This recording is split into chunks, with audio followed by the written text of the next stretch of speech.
Today, I want to talk to those of you who are chill, easygoing, go with the flow, the people everyone wants in the room, because you're easy to work with, you're easy to be with. But while you may make a lot of people feel seen and comfortable, you may find that you're not the one steering the direction of where things are headed. You're not leading the room. What I found working with high-performing, highly empathic people is that there's often a hidden pattern underneath that.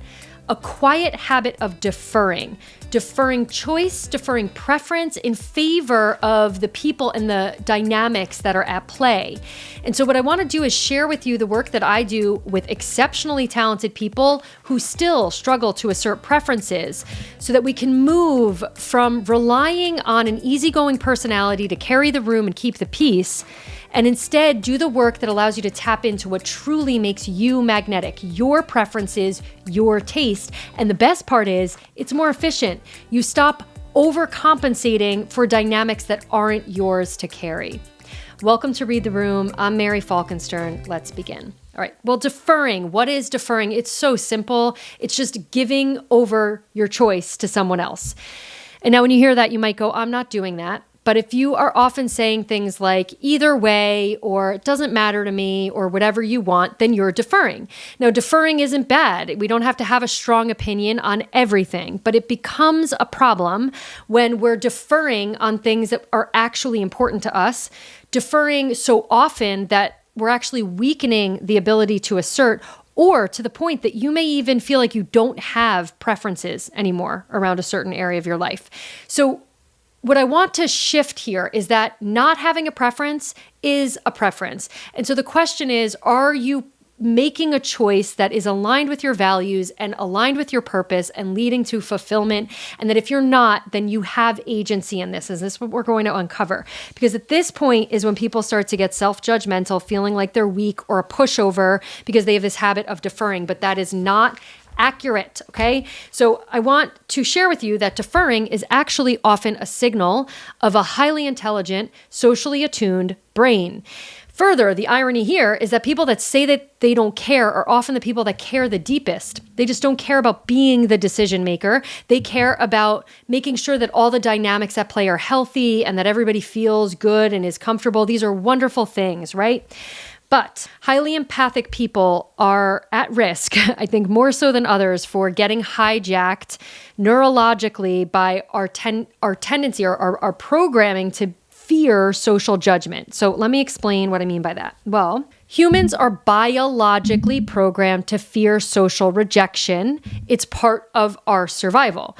In the 1950s, there was a study by Solomon Asch, and he did this famous experiment. What it looked like was they had a group of people and the task was to match lines. The answer was obvious.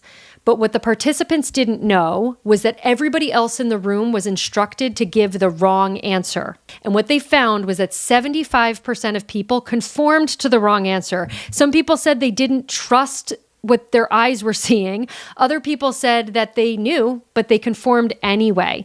This is the power of social pressure. Now add that you're an empathic person who tends to be hyper aware of other people, and now all of that gets magnified. The good news is this is just a pattern in your brain. It can get rewired. The key is that you need awareness and you need to want to change it. So what do you do instead? When faced with a choice, you could just pick, you could flip a coin, but then you're still deferring just to randomness. So here's the actual work. It's so simple. One, be aware that there's a choice moment at all. And then pause long enough to check in with yourself. So here's an example. You're with a bunch of people that are picking a restaurant. This is where it happens all the time, that people who tend to defer will just say, you know what, the dominant person clearly has a stronger opinion than me, let them go. But you're going to disrupt that because this is so important you practice it. And instead, what you're going to do is go, oh, I actually have a choice here. Pause and ask yourself what you want. And then put your perspective in the ring. It might be that you have exactly a thought of what restaurant you want, but it might also be that you're partially sharing something that's true for you. Maybe you know that you want a quiet restaurant, or you know that you want to go downtown, or you know what type of food you want or don't want. Practice saying it, okay? Now, the key here is that it must be true for you. And the practice, the muscle you're building is choosing from connection instead of deferring out of reaction. So don't let these small moments slip by and think you can get away with them, because then you're strengthening that habit to defer. That's a choice. So again, if you choose to do this work, those are the perfect moments to do it. Now, this is how it builds over time. Preference is moment to moment. Taste is cumulative. Okay, so now without the risk of preference, you never get access to real taste. And then you are always deferring to somebody else's vision of reality, because people with taste are the ones that have the decision-making power. So you have to understand that the problem is that your distortion of your signal is going to creep in because of your fear of social rejection. So you've got to ground in to the reward. Why is this worth doing? Well, that signal that you put out, it is your power. It is your differentiator. And you're just in a timeless battle. You're not alone. Every single other human being who has empathy is in this battle. It's a battle between belonging and authentic expression. Choose which one do you want to win, and keep rooting for that person. Rick Rubin, in his book, The Creative Act, you know what I mean, the person, the choice. In his book, The Creative Act, he has an awesome quote, and I want to share it with you because I think it's so relevant here. He says, "The goal is not to fit in. If anything, it's to amplify the differences, what doesn't fit, the special characteristics unique to how you see the world. Taste takes risk, and it's your biggest differentiator." So now I want to share with you a personal story that I think showcases how important this can be. Last year, my father was very sick in the hospital. We were crowded around his bed. It was one of those rooms that was divided by a hospital curtain. And Jessica, my sister-in-law, saw something that we didn't see. And so she requested that we be transferred to a private room. And at first we brushed her off. We're like, it's not a big deal. We don't need to be difficult. Don't bother. But Jessie stayed steady. She wasn't aggressive, but she stayed clear. She stayed with it. And somehow a nurse found a way, a private room opened up, and it changed everything.